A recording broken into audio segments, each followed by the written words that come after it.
종목별 대응 전략 세워보겠습니다. 출발 업앤다운 유한타증권 설릉역 지점으로 갑니다. 박진희 부장 연결하겠습니다. 안녕하세요. 네, 안녕하세요.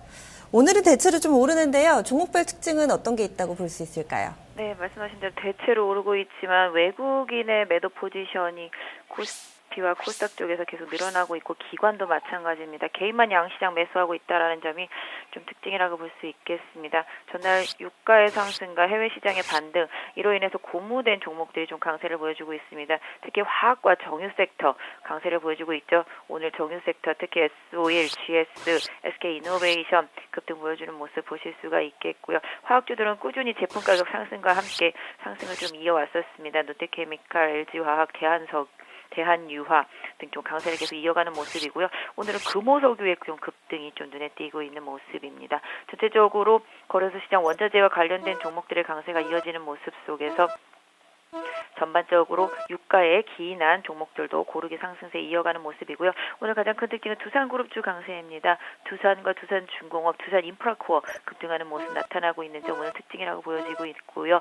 오늘 코스닥 쪽으로 넘어와서 급등주 찾자라면 역시 또 VR 관련주입니다. 한국큐빅이 다시 상한가에 진입을 하면서 VR 관련주들의 시세를 이끌고 있고요. 어제 주춤하던 종목들 다시 따라 움직이고 있습니다. 덱스터라든지 레드로버 다시 급등하는 모습 보실 수가 있겠고요. 이렌텍 등도 계속적으로 좀 강세 보여주고 있습니다. 그동안 급락했었던 화장품 섹터 쪽에서 한국콜마도 8만 원대 넘어서는 흐름 다시 이어가는 모습 보실 수가 있겠고요. 화장품 주식들 일부 상승으로 전환하기 시작하면서 낙폭과대에서 조금씩 회복하는 움직임이 나오고 있습니다. 오늘 가장 큰 코스닥 중에서 특징은 카카오입니다. 카카오가 간만에 바닥을 잡고 상승하는 모습이 장 초반부터 좀 나타나고 있고요.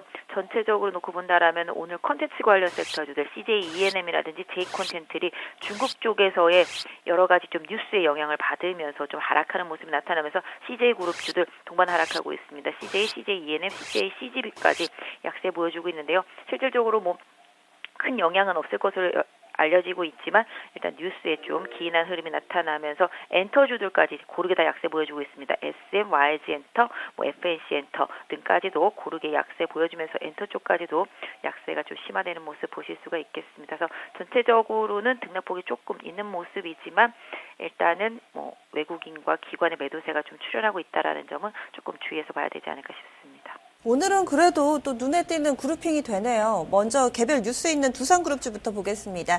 개장하기 전이죠. 공시를 통해서 이 두산밥켓 국내 상장하겠다 밝혔는데 일단은 좀 투자자들의 마음 달래기에는 성공한 것 같습니다. 이번 시세를 이용해서 좀 어떻게 대응을 해봐야 될까요? 네, 이런 부분으로 인해서 오늘 주가가 좀 강하게 움직이죠. 가장 강하게 영향을 받는 것이 아마 두산인프라코어라고 생각을 하고 있습니다. 이런 부분들로 인해서 좀 두산인프라코어도 어느 정도 좀 숨통이 좀 트일 수 있는 부분들이 되겠는데요. 워낙 두산 그룹들이 전사적으로 지금 악한 흐름에서 좀 벗어나기 위한 여러 가지 매각기라든지 여러 가지 방법들을 좀 강구하고 있다라는 점에서 일단 좀 긍정적일 수 있겠습니다. 그렇다라고 지금 당장 좋아진다라고 볼 수는 없겠습니다만 일단 두산 인프라코어가 그 영향을 받으면서 단기적으로 한 4,400원 부근에 있는 저항대까지 올랐다가 지금 다시 좀 상승폭이 좀 줄어든 모습 보실 수가 있겠습니다. 그만큼 매물도 많다라고 보시면 되겠습니다. 그래서 두산 인프라코어 일단 좀 바닥을 잡았다라는 측면에서 본다라면은 4,000원이 재이탈되지 않는다라면은 일단 좀 추가적인 행보를 좀 지켜보시는 전략이 좋을 것 같고요. 두산 같은 경우도 면세점 이후에 상당히 좀 약세를 보여왔습니다만은 자회사들이 어느 정도 좀 회복을 해준다라면 좀 숨통이 트이지 않을까. 해서 두산 같은 경우도 75,000원 강하게 이탈하지 않는다면 다시 한번 좀 8만 원대 도전까지는 좀 지켜봐 주시는 게 좋지 않을까 싶고요. 역시 두산중공업도 지금 저가권에서 계속적으로 바닥을 좀 높여 올라오고 있는 상태이기 때문에 지금 한 17,500원 부근에 있는 저항대 돌파한다라면은 두산중공업도 약 한 2만 원 정도까지는 좀 여유가 있는 편입니다. 그래서 하방으로 16,000원만 강하게 이탈하지 않는다라면은 일단 두산중공업도 보유에 좀 이유는 되지 않을까 싶어서 일단 두산중공업들은 앞으로의 행보를 좀 더 지켜봐야 되겠지만 최근에 저점에서는 조금씩 좀 탈피하는 흐름이기 때문에 홀딩 좀 이어가셔도 될 것 같습니다. 그리고 증시 전반을 아우르는 이 영향을 미친 재료라고 할까요? WTI의 급등이 아닐까 싶은데요.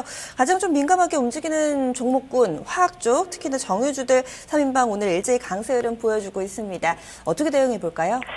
최근에 화학주들은 제품 가격이 계속 좋아지면서 급등을 좀 이어갔습니다.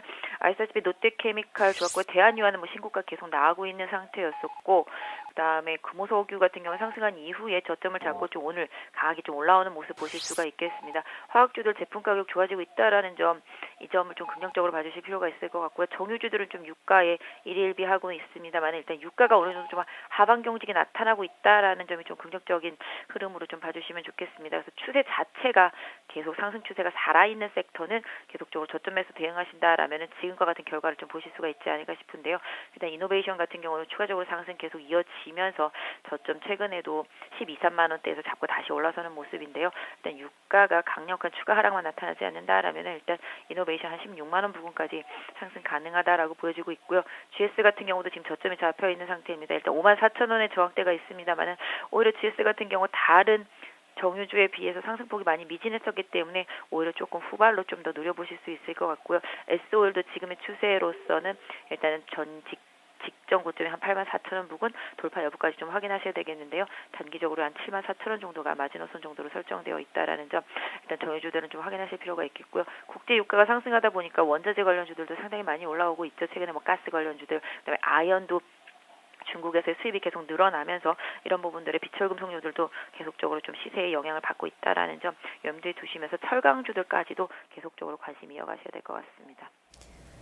사이즈를 조금 좁혀보겠습니다. 중소형주 가운데서 최근 가장 강하고 핫한 테마가 VR 관련주죠. 현재 한국큐빅은 재차 상한가 들어가 있습니다. 지금 따라가 볼까 뭐 이런 생각 하시는 분들도 계실 테고요. 들고 계신 분들께는 또 상당히 웃음 짓게 되는 영역이 아닐까 싶은데요. 어떤 관점으로 보고 계셨나요? 네, 지금 MWC에서 가장 화두가 되는 게 일단은 VR이죠. 잠깐 어제 주춤하는 듯 했습니다만 오늘 다시 급등하는 모습입니다. 한국 큐빅이 상한가에 들어가면서 제대로 시세가 붙어주다 보니까 나머지 종목들이 같이 따라가는 움직임 나오고 있죠. 역시 후발로 덱스터라든지 레드로버 따라가는 모습이고 가장 강력하게 오르는 종목이 이렌텍입니다.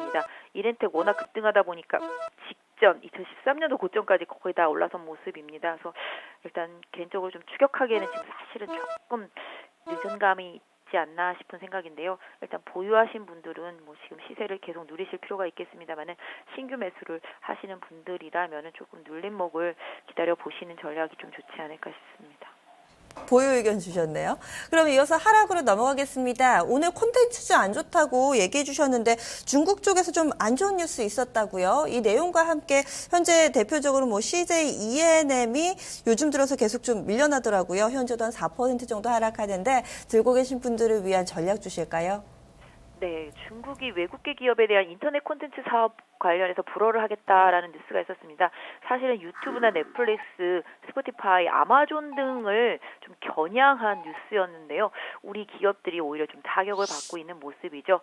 오히려 우리 기업들 같은 경우는 뭐 작년부터 이거 이미 시행되고 있던 부분이라서 사업 구조에는 이미 좀 고려가 돼 있는 부분들이기 때문에 크게 영향은 없을 거라고 생각을 하고 있지만 일단 뉴스 자체가 악영향을 주면서 주가에 영향을 미치고 있습니다. 그러다 보니까 인터넷과 관련되어 있거나 콘텐츠와 관련되어 있거나 뭐 이런 기업들이 이렇게 싸잡아가지고 지금 약세를 보여주고 있는데요.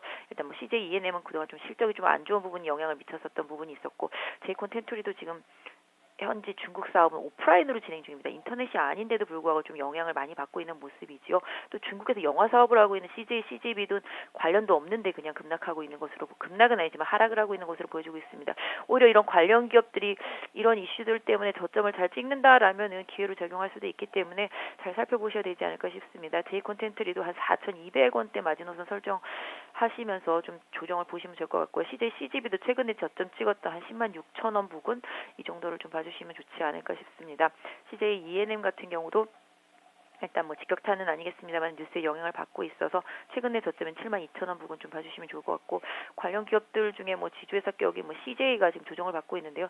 오히려 CJ도 이번 조정으로 인해서 다시 한번 23만 원대 지지를 확인해 준다라면은 긍정적인 부분들이 있을 수 있기 때문에 오히려 우리 기업들은 오늘 조정을 좀 잘 기회로 활용해 보셔야 되지 않을까. 오히려 지금 오늘 엔터주들까지도 다 같이 하락하고 있기 때문에 SM이라든지 뭐 YS엔터, FNC 엔터 등도 직전 저점권 지지력 한 번 더 확인하신 이후에 대응하실 필요가 있겠습니다.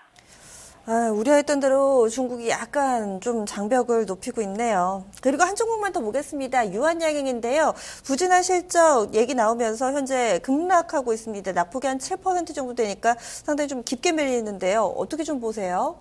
네, 실적이 영향을 주고 있죠. 최근에 화장품 섹터주들도 그러했습니다만 유한양행도 주가가 오른 만큼 받쳐주지 못하는 실적 때문에 부진한 흐름을 이어가고 있습니다. 오늘 제약바이오 섹터주들 전체적으로 좋지 못합니다. 한미사이언스, 한미약품을 비롯해서 전체적으로 조정이 이어가고 있다라는 점도 아마 주가에 좀 추가적인 영향을 주지 않았나 싶습니다. 일단 유한양행 추세가 계속적으로 좀 이어지고 있었는데요. 일단 그 추세가 약간 삐그덕하는 모습이죠. 21선이 꺾인 상태에서 오늘 61선마저도 내어준 모습이기 때문에 직전 저점 부근인 한 27만 원대 중반에서의 지지력 한 번 더 확인해 봐야 되겠습니다. 그 이후에는 29만 원에서 30만 원대를 어떻게 다시 뚫어주느냐가 추세 복귀의 가장 중요한 포인트가 될 수 있기 때문에 신규 매수를 노리시는 분들이라든지 보유하신 분들은 지금 27만 원에서 30만 원 사이 박스권을 어떻게 돌파하느냐가 관건이지 않을 수 없을 것 같습니다. 하방으로 돌파된다라면 좀 추가 조정 25만 원까지 가능하겠고요.